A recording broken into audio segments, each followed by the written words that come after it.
ভূপেন হাজৰিকা মাথো এজন ব্যক্তি নহয়, তেখেত অসমীয়া জাতিৰ গৌৰৱ, অসমীয়া সংগীত আৰু সাংস্কৃতিক জগতখনৰ পৰিচয় তথা অসমীয়া জাতিৰ পৰিচয়।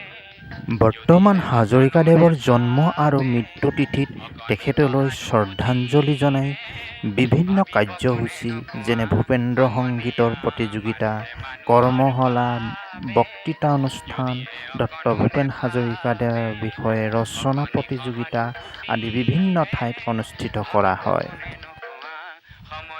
এই অনুষ্ঠানসমূহ কৰি সুধাকণ্ঠৰ কৰ্মৰাজিক নতুন প্ৰজন্মক চিনাকি কৰি দিয়াটো নিতান্তই প্ৰয়োজনীয়।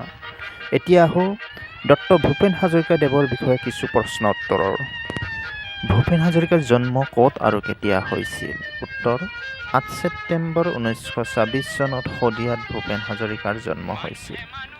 ভূপেন হাজৰিকাৰ মাক দেউতাকৰ নাম কি আছিল?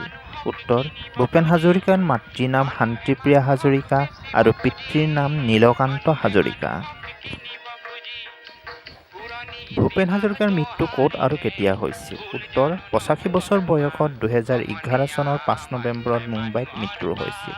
প্ৰশ্ন: ভূপেন হাজৰিকাই কোন বছৰত পদ্মশ্ৰী লাভ কৰিছিল? উত্তৰ: 1977 চনত। ভূপেন হাজৰিকাক পদ্মভূষণ বঁটা কিমান চনত প্ৰদান কৰা হয়?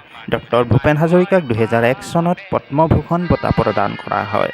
কোন বছৰত ভূপেন হাজৰিকাই পদ্মবিভূষণ বঁটা লাভ কৰিছিল? 1912 চনত। ভূপেন হাজৰিকাই কিমান চনত ভাৰত ৰত্ন লাভ কৰিছিল? 2019 চনত। ডক্টৰ ভূপেন হাজৰিকাৰ পত্নীৰ নাম কি আছিল? প্ৰিয়ম হাজৰিকা। ডক্টৰ ভূপেন হাজৰিকাৰ পুত্ৰৰ নাম কি? তেজ হাজৰিকা। ভূপেন হাজৰিকাই লাভ কৰা ভাৰতীয় চিনেমা জগতৰ সৰ্বোচ্চ বঁটাটোৰ নাম কি? দাদাচাহেব ফাল্কে বঁটা। ভূপেন হাজৰিকাই দাদাচাহেব ফাল্কে বঁটা কিমান চনত লাভ কৰিছিল? 1992 চনত।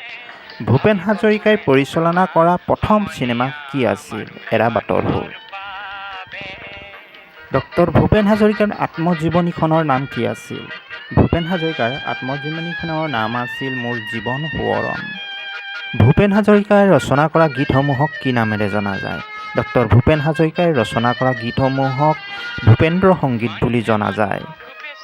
ধন্যবাদ বন্ধু বান্ধৱীসকল, মোৰ ভিডিঅ'টো শেষলৈকে চোৱাৰ বাবে আপোনালোক সকলোকে অশেষ ধন্যবাদ জনাইছোঁ।